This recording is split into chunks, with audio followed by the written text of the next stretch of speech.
everybody, it's Janet and welcome to my channel. Today I'm here with a Lucky Irish card, and the files for this card and the matching envelope come from My Scrap Chick. And I'll put those links in the video description for you if you'd like to try to make this card on your own. This card is posted in the Bitten by the Bug 2 challenge blog, so if you'd like to go over there and participate, I'll put that link also in the video description. This card pattern makes use of the print then cut feature on Cricut Design Space, so I'll show you how I set that up, cut out the pieces, and put this card together. So let's get started. Alright, so here I am at the Canvas screen, and I'm going to go to the upload to go get my files that I previously had uploaded off of my hard drive. There are 3 file pieces here that I need to pick up, so I'm going to click on each one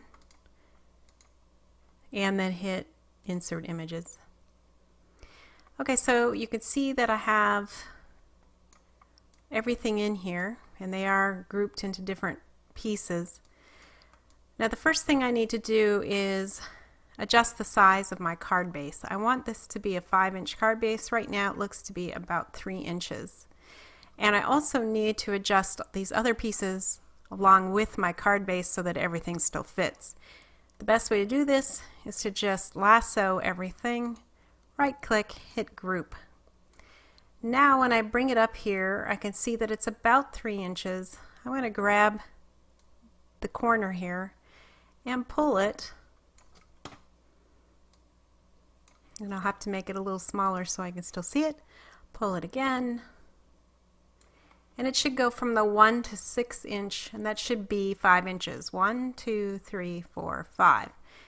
Now I'm going to move it up so I can see that a bit better, and it looks like it's very close to 5 inches. It may be just a hair off, but I'm not going to worry about that kind of difference. So let's make this smaller again.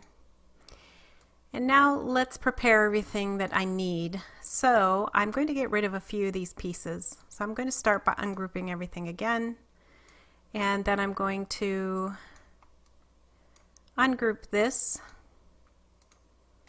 And I am going to delete this one because I'm not so thrilled about this font, so I'm going to just get rid of that one, delete it. I do, however, want to use the blank piece that's included right here. Let's ungroup so I can get to this singly. And I'm going to hit text. And I am going to still use the word, whoops, lucky, if I could type it right.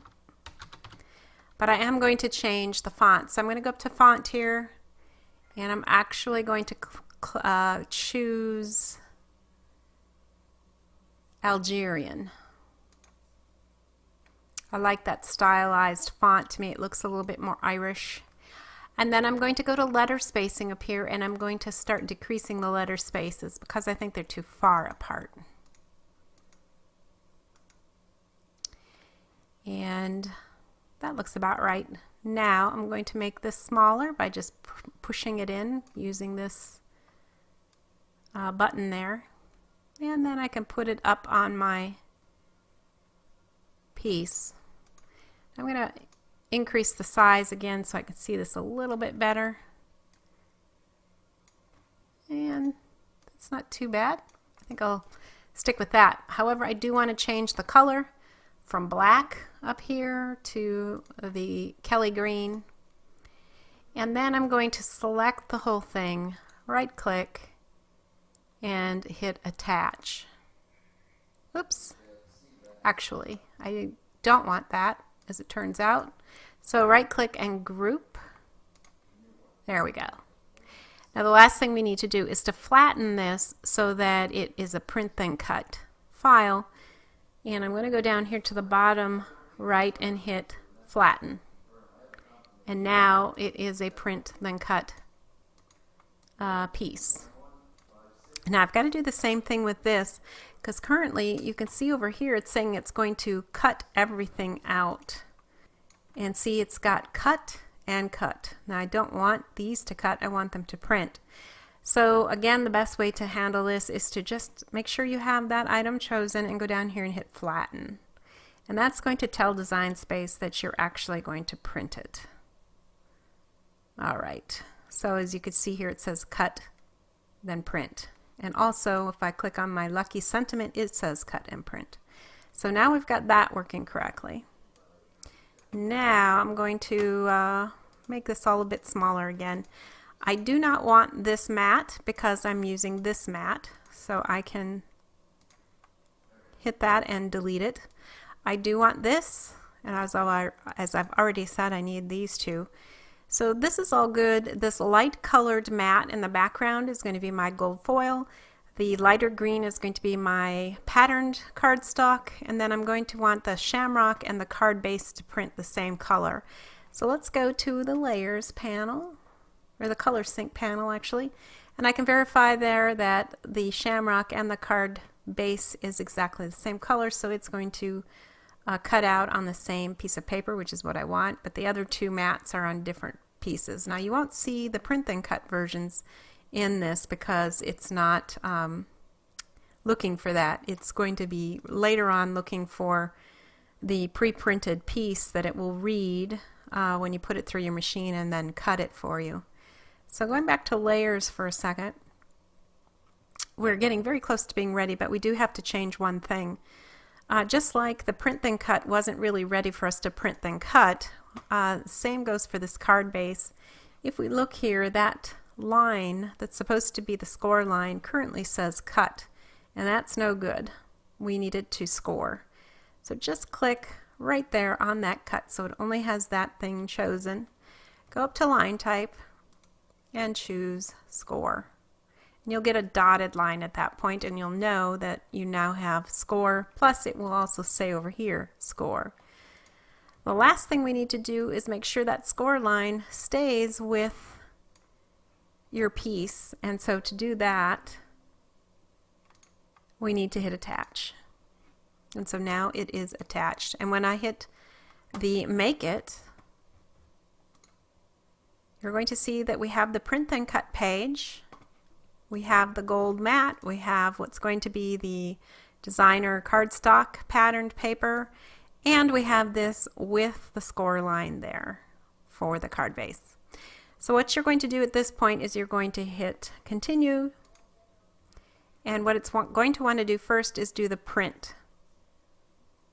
So once it gets ready to go, you can hit send to printer, and then I'm going to choose my advanced options because for my printer I want to set a few things for my print. So this is my dialog box for my printer. I'm going to hit preferences in this case. You should have something similar because this part is particular to my printer. I'm going to choose photo paper and choose matte photo paper. I'm not actually using photo paper, but I am using a heavy matte cardstock, and I want the printer to know that it's going to be dealing with something heavy and also without any gloss, so it doesn't lay down a different kind of layer of ink. It will determine how much ink to lay down and so forth by the kind of paper you have. So I just figured the matte photo paper is as close to what I've actually got going through the printer. And then print quality, I'm going to do high and hit OK. At this point I can hit print. I'll come back after I have printed it out, and then we'll cut the other pieces out and we'll go from there. So I've got my print then cut piece, and I'm going to take off my protector sheet, and if you want to know why I had that sticker there, you need to click on this far right corner and get some hacks and tricks. Now this one has two prints. I had a little error down here at the bottom, but don't worry about it, it won't hurt anything. By magic, I've run it through the machine already, and it cut my pieces out. So those two pieces are ready to go. Now I've also run through all the other pieces, and I have the card base, my printed card mat, the sentiment, the gold foil background, and my pattern piece to go on top. And then I've got this lovely shamrock. So we're ready now to start putting it all together. So the first thing I'm going to do is just simply glue the pattern piece on top of my gold foil piece. And I'm going to use wet glue for this because I want to have a little bit of time to move it around to fit exactly, around that circle. So I'm going to eyeball this, put it where approximately it needs to go, and then I'll move it around just a tiny bit. And then finally press down so that it is adhered to that gold background. And I think this is so pretty, the gold and green. And then this is going to go on top of the card base like so. So before I do that though, I'm going to put down my mat that has the shamrocks on it that we previously print then cut. And I'm again going to use wet glue. I kind of placed it down on the card base just to sort of get an idea of where it would go so that I'm kind of close. And then I'm going to place it down and move it a little bit with my fingers, and that's good for me right there. So then I can go ahead and press it all down and make sure it adheres well. Now you notice I got a little bit of glue there on the front, but it's not a problem because I'm simply going to put this over the top anyway, so no one will ever see that. And what I've done is applied some foam tape to the back just to give it some further 3D lift, and then I'll place that onto my card front. Very nice. All right, so now I'm going to add a few embellishments to go with my sentiment. I have this K&Company sticker pack that I found at Michael's, and I really like this Irish hat, so I'm going to put that right there. And then I'm going to put the lucky sentiment here, and I'm going to place the pot of gold on the corner. I think that will be perfect. So I'm going to place, again, wet glue down, and I'm going to get my pot of gold here and kind of get an idea of where it needs to go. And then I'll go ahead and lay it down and press the sentiment in place. And of course the sticker is already ready to go, so I'll just push that in place as well. And now that is pretty well decorated. I've got a few gemstones with the sticker kit, so I'm going to place 3 of those around the lucky or the right side. And when I picked that first gem, it peeled off and left this sticky part on the clear acetate, so I had to go back and pick that back up with my gemstone and stick it. But that happens sometimes. And so you see here I've got a total of 3 of them on there. And I think that looks very nice. Very happy with that. And that's it. That's how easy it is. Now I'm going to show you too how I did the envelope. I loaded the pattern just the same as I did for the card. And this also is another card pattern from my scrap chick. It's called a Chunky Envy. Envy being short for envelope, I guess. And it's made to be 1/4 of an inch thick. It's got some score lines that are 1/4 of an inch apart, so that when you fold it all up, it's got room in it.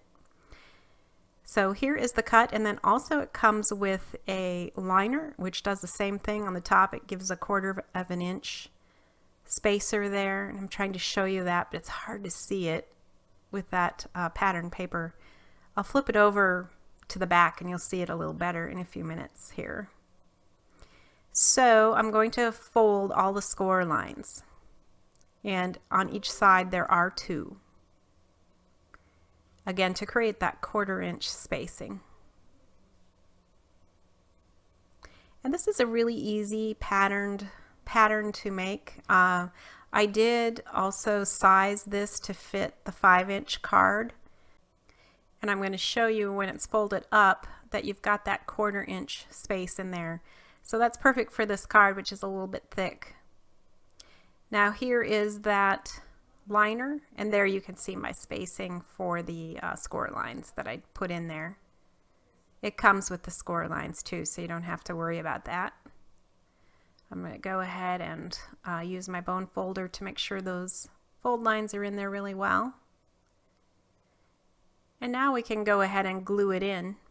Now if you used a 2-sided pattern paper, you wouldn't need to put in the liner, but since I use plain paper, I do want to use the liner. I'm going to put glue on the top part and where that 1/4 inch spacing is, and just a little bit below that, but I'm not going to put it in any further than that, because if I did, it would start fighting with the folding and all of that. So with any kind of liner, you really just put it in at the top, and you don't put it in as far as gluing it all the way in to your envelope. All right, so this is how it's going to look. I just need to secure it in place, so I'm going to put down some wet glue. You could use adhesive, like a double-sided adhesive tape here if you'd like. but I went ahead and used the wet glue, and in part because again I wanted to be able to move it around just a little bit to make sure that the corners of my envelope matched. And when you have the 1/4 inch gap all around, it's not as easy to tell exactly where you need to put your glue until you have it closed like this, and you can see if your corners at the top match. So now that I have that in place, I'm going to glue my shamrock to decorate the outside. This is not one that I'm going to, of course, mail this way. I'd have to put it in a box or something like that, but this one will be given to somebody by hand, so I'm not going to worry about whether that's going to make it through the mail. And then I'm also going to place the horseshoe on my shamrock. I think that looks so cute. So you can see now I can put my card inside of my envelope, and there is plenty of room for it, and it's complete. Well, thanks for hanging out with me today. I hope you enjoyed seeing how this card and envelope went together. You can definitely go to My Scrap Chick and download these files if you'd like to get them in time for St. Patty's Day. You'll find the link in my video description. Well, once again, thank you for joining me here today. I really appreciate you visiting, and I've put up here the link to subscribe to my channel and also to a couple more videos that I think you might be interested in seeing if you like this one. So I hope to see you back soon, but until then, keep crafting. Bye!